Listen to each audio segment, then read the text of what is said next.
Hoje a gente vai mergulhar numa das histórias de origem mais dramáticas que existem, direto do segundo capítulo do livro de Êxodo. É a jornada, assim, inacreditável de um homem que foi de um berço flutuante para um palácio e de príncipe para fugitivo no deserto.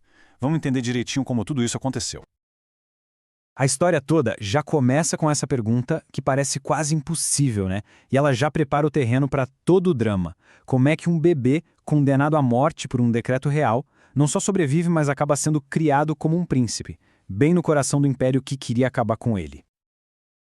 O cenário é o Egito Antigo e o clima é de puro medo. O faraó, com receio do crescimento do povo hebreu, dá uma ordem terrível. Todos os meninos hebreus recém-nascidos devem ser jogados no rio Nilo para morrer.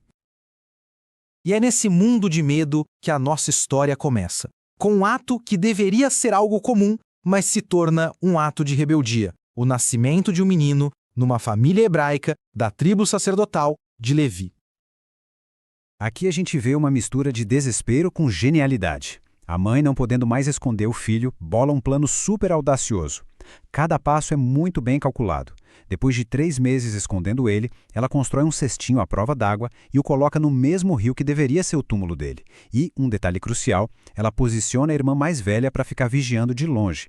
É uma aposta desesperada, contra tudo e contra todos. E essa aposta nos leva direto para o próximo capítulo da história, um momento que parece pura coincidência, ou talvez destino: o resgate das águas. Um encontro que vai mudar para sempre não só a vida desse bebê, mas o futuro de nações inteiras. Tenta imaginar a cena. A própria filha do homem que mandou matar os bebês hebreus desce para o rio com as suas servas. É aí que o destino entra em ação. Ela nota uma coisa estranha ali, no meio dos juncos. A curiosidade a faz investigar e o futuro de um povo inteiro está ali, dentro daquele pequeno cesto flutuante.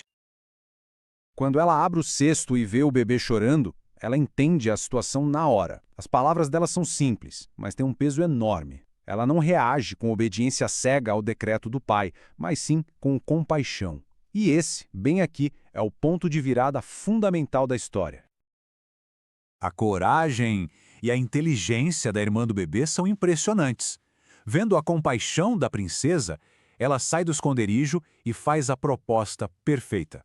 Sem se revelar, ela oferece uma solução prática que ajuda todo mundo: encontrar uma ama de leite hebraica para cuidar da criança. Um ato de genialidade, assim, no calor do momento.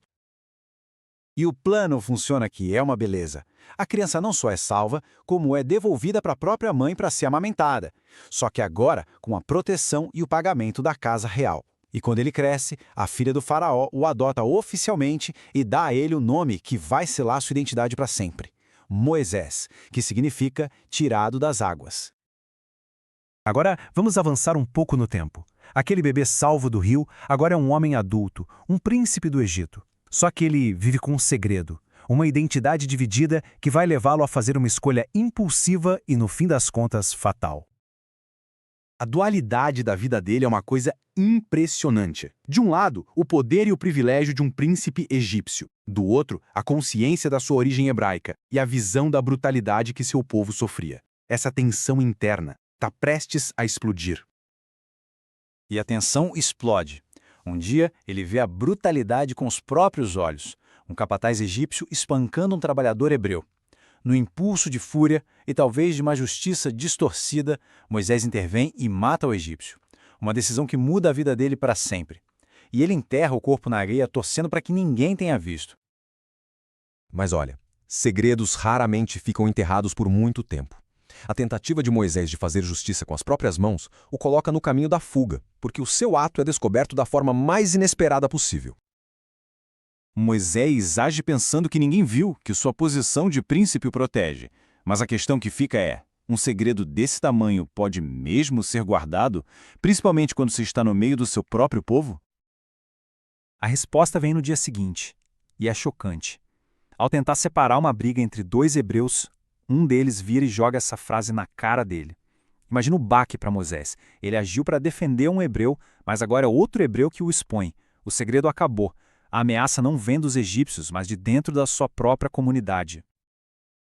O que era um segredo vira uma sentença de morte pública.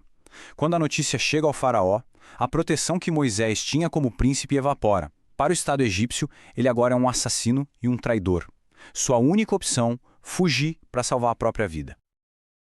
A sua fuga desesperada o leva para o leste, para a terra de Midian, e lá o príncipe do Egito vai ter que se reinventar completamente, trocando a vida nos palácios pela simplicidade e pela dureza da vida de pastor. Sua nova vida começa num poço, que é um cenário clássico para recomeços. Mesmo como fugitivo, seu senso de justiça continua lá. Ele defende um grupo de pastoras e esse ato de bravura abre as portas de uma nova comunidade para ele. Ele é acolhido, se casa com Zípora e começa uma família. O príncipe virou pastor.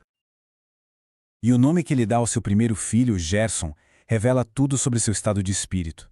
Reflete aquele sentimento profundo de deslocamento, a consciência constante de ser um exilado, um forasteiro longe de tudo e de todos que ele já conheceu.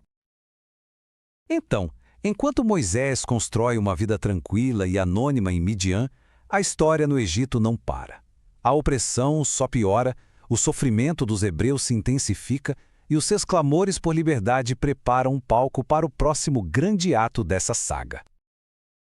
E isso nos deixa com uma pergunta para a gente pensar. A jornada de Moisés o levou de príncipe a assassino, de fugitivo a pastor. Mas o seu destino ainda não foi cumprido. E a grande questão que essa parte da história levanta é: será que um pastor exilado, um estrangeiro em terra estrangeira, pode ser a pessoa destinada a enfrentar um império e libertar uma nação inteira? O que vem a seguir é onde a história se torna realmente épica.